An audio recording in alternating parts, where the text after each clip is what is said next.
বাঙালি খানায় সবাইকে স্বাগত জানাই। আপনারা তো অনেকভাবে লাচ্ছা সেমাইয়ের লাড্ডু বানিয়েছেন, একবার আমার মতন করে সহজ পদ্ধতিতে আপনিও শিখে নিতে পারবেন ছোট ছোট টিপস সহ। তবে আজকে আমি এখানে লাচ্ছা সেমাইয়ের কীভাবে লাড্ডু তৈরি করলাম, চলুন সেটা একবার দেখে নেওয়া যাক ভিডিওর মাধ্যমে। আশা করছি আজকের ভিডিওটি ভালো লাগবে। সকল বন্ধুদের কাছে অনুরোধ করছি সম্পূর্ণ ভিডিওটি দেখার।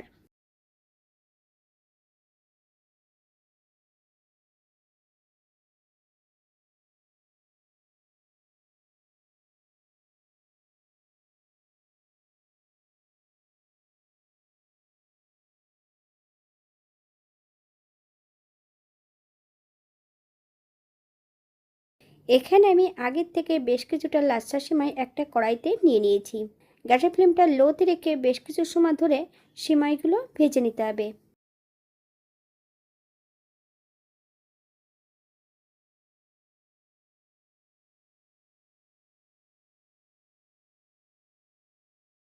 বাঙালি রান্না ঘরোয়া উপকরণ দিয়ে আপনাদের যদি রান্নাগুলো পছন্দ হয় তাহলে চ্যানেলটি সাবস্ক্রাইব করে দিয়ে পাশে থাকবেন। পাশে থাকা বেলটি বাজিয়ে দেবেন, নইলে নিত্য নতুন রান্নার নোটিফিকেশন পাবেন না। আমার এই চ্যানেলে আমিষ, নিরামিষ এবং বিভিন্ন ধরনের সিময়ের রেসিপি দেওয়া আছে। আপনাদের যদি পছন্দ হয় তাহলে চ্যানেলটি ঘুরে একবার দেখে নেবেন।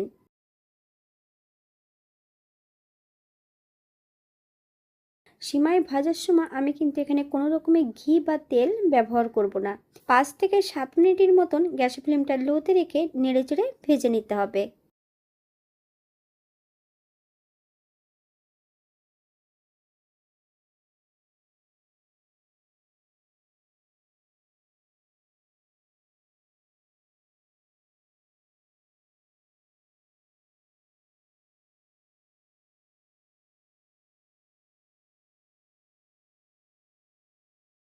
এখানে আমি 1 কাপ চিনি গুঁড়ো অ্যাড করব। আপনারা যদি পছন্দ করেন তাহলে পরিমাণে বাড়িয়ে দিতে পারেন। স্বাদের জন্য সামান্য একটু লবণ আমি চিনির মধ্যে অ্যাড করে রেখেছিলাম। গ্যাসের ফ্লেমটা কিন্তু লোতেই রাখা আছে। আবারও বেশ কিছু সময় ধরে নেড়েচেড়ে নিতে হবে।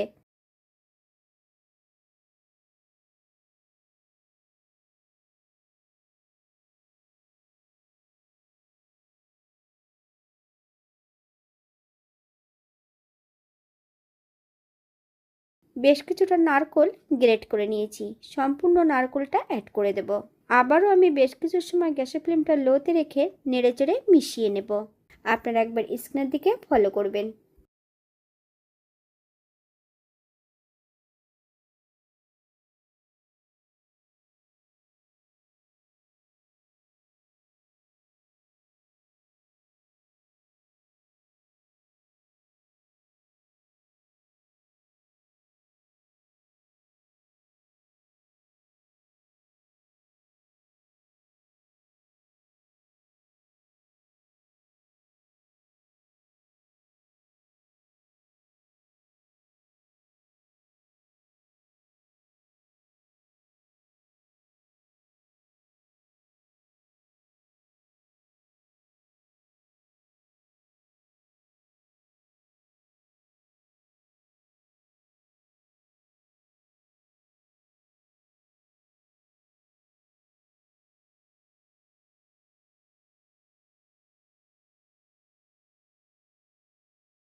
হাফ কাপেরও কম এখানে আমি লিকুইড দুধ অ্যাড করছি।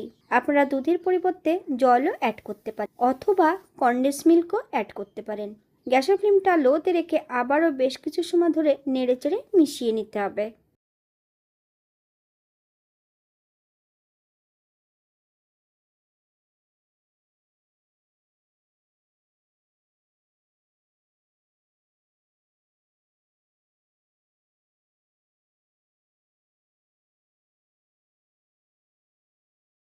এখানে আমি বেশ কিছুটা গুঁড়ো দুধ অ্যাড করে দেব। গ্যাসের ফ্লেমটা লোতে রেখে আবারও বেশ কিছু সময় ধরে নেড়েচেড়ে মিশিয়ে নিতে হবে।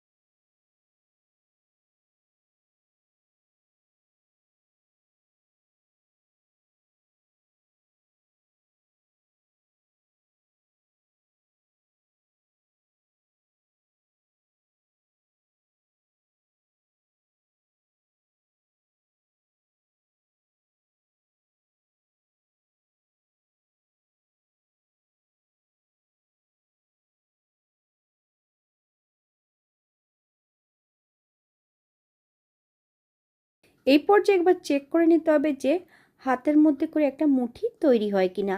1 চামচ ঘি অ্যাড করব। আপনারা যদি পছন্দ করেন তাহলে পরিমাণে বাড়িয়ে দিতে পারেন। গ্যাসের ফ্লেমটা অফ করে দিয়ে একটু ঠান্ডা হবার জন্য সময় দিতে হবে।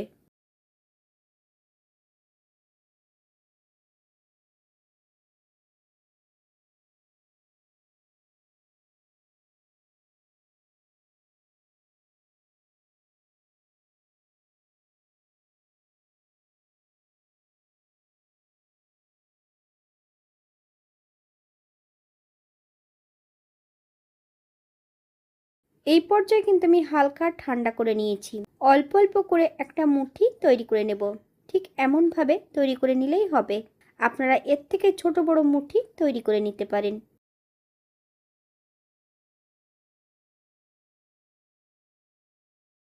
সম্পূর্ণ লাড্ডুগুলো আমি তৈরি করে নিয়েছি। বেশ কিছুটা গুঁড়ো দুধের মধ্যে আমি লাড্ডুগুলোকে বুলিয়ে নেব। বেশ কিছুটা গুঁড়ো দুধের মধ্যে আমি লাড্ডুগুলো মিশিয়ে নেব। ঠিক এমনভাবে মিশিয়ে নিলেই হবে। এটা দেখতে যেমন ভারী সুন্দর হয়েছিল, এটা খেতে কিন্তু অসম্ভব ভালো হয়েছিল। আপনারা বাড়িতে একবার একই পদ্ধতিতে বানিয়ে নেবেন।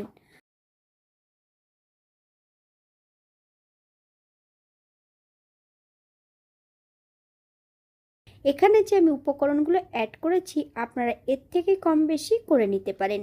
যদি কোনো বাদাম বা এলাচ গুঁড়ো পছন্দ করলে অ্যাড করতে পারেন।